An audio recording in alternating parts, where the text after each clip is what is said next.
Terkait dengan merger ini, sejauh ini sudah seperti apa tahapannya dan kalau boleh di-share ke pemirsa CNBC Indonesia, seperti apa timeline yang diharapkan? Ya, terima kasih. Jadi memang kami sudah mengajukan proses merger ini ke OJK. Jadi subjek dari persetujuan OJK, kami harapkan proses legal merger bisa berlangsung di awal Oktober.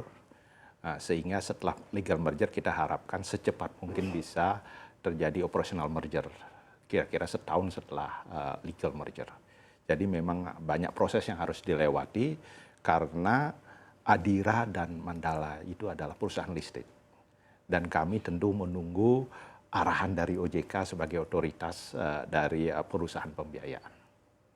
Baik, menyatukan dua entitas dengan target akan bisa merger secara operasional 1 tahun dari sekarang. Tentunya banyak tantangan yang akan dihadapi. Lalu seperti apa yang saat ini sudah diantisipasi mungkin oleh Adira Finance? Ya, bagi grup kami, start dari ini kan keputusan grup untuk konsolidasi karena grup kami, MUFG punya aspirasi menjadi grup keuangan nomor 5 di Indonesia. Dan kami sebagai salah satu entitas juga harus mendukung program itu.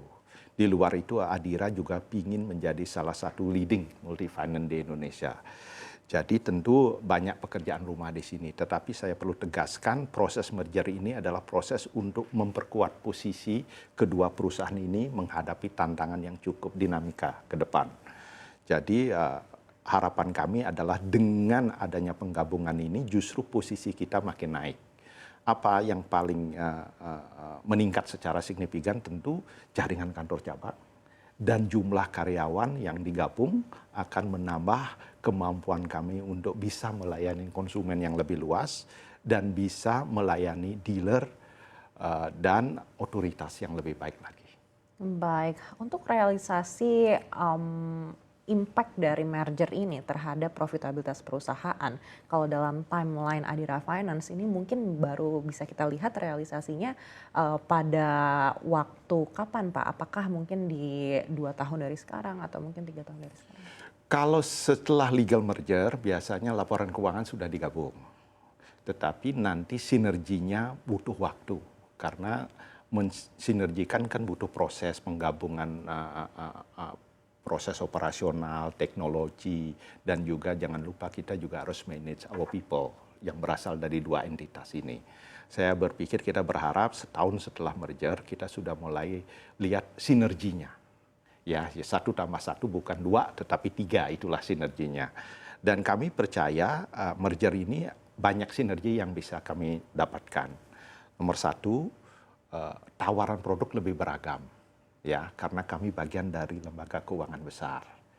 Kedua, posisinya juga tidak terlalu overlap karena Mandala lebih banyak di Indonesia Timur, sementara posisi kami di sana bukan leading. Jadi dengan penggabungan ini kita bisa jadi leading di Indonesia Timur.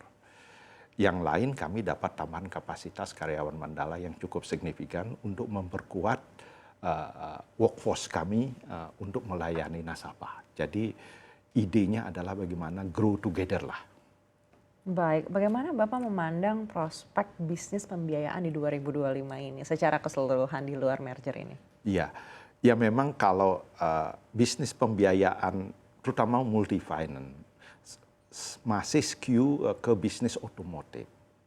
Nah, kita harus akui bisnis otomotif saat ini belum recover. Ya, data terakhir di kuartal pertama penjualan motor flat, penjualan mobil masih turun 5%. Padahal tahun lalu juga udah turun. Tentu ini merefleksikan banyak hal. Salah satunya daya beli masyarakat. Yang lain adalah memang suku bunga lagi tinggi. Itu kan membebani cicilan. Yang lain adalah memang tekanan terhadap aset kualitas, sehingga perusahaan pembiayaan juga melakukan pengetatan. Tetapi kita jangan lupa bahwa ini bisnis cycle. Pemerintahan juga baru beralih di awal tahun.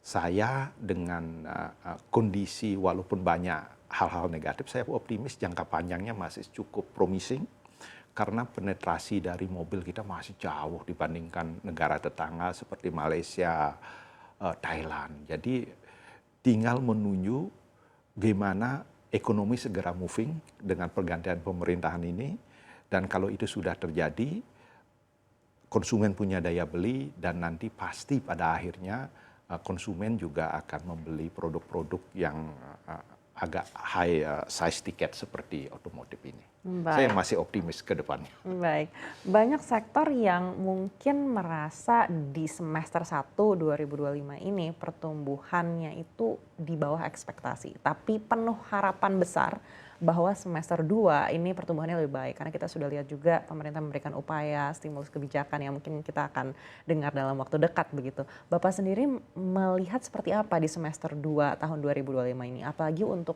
bisnis otomotif? Ada beberapa hal yang katalis positif yang kami harapkan. Pertama, kemarin BI sudah mulai menurunkan suku bunga. Tentu suku bunga ini berdampak di dua tempat. Satu dari konsumennya. Kalau suku bunga turun, konsumen biasanya juga lebih affordable. Di kami biaya dana. Nah, kalau ini bisa dilanjutkan terus, momentumnya mungkin akan lebih baik daripada semester pertama. Itu satu. Kedua, pemerintah kan lagi sedang bekerja ya. Pemerintah baru butuh program-program. Saya berharap setelah 6 bulan pertama ini konsolidasi terjadi dan programnya mulai jalan. Nah, kalau program mulai jalan, trickle down effect terhadap employment, daya beli pasti terjadi karena kita kan Indonesia penduduknya usia muda yang butuh kerjaan dan daya belinya juga sangat tergantung daripada pekerjaan itu. Baik, di sektor otomotif sendiri Bapak melihat apa yang menjadi kendala terbesar mungkin di paruh pertama 2025 ini? Daya beli, daya beli. Karena kami menghadapi dua hal. Satu adalah permintaannya menurun. Kedua, atas konsumen yang sudah punya kredit pun tekanan terhadap kualitas aset terjadi. Jadi itu adalah refleksi dari daya beli. Kita memang daya beli itu banyak hal ya. Kalau kita lihat kan dalam 5 tahun terakhir kita kehilangan banyak kelas menengah. 10 juta kelas menengah itu turun kelas. Kedua, kita dampak pengangguran juga masih terjadi post-COVID. Nah, sehingga saya berharap pemerintahan baru ini cepat-cepat menciptakan lapangan kerja sehingga masyarakat punya daya beli. Kita tertolong sebagian karena komoditas masih bagus. Itu hanya berlaku untuk konsumen di luar Jawa. Tapi di Jawa kan lebih banyak manufacturer,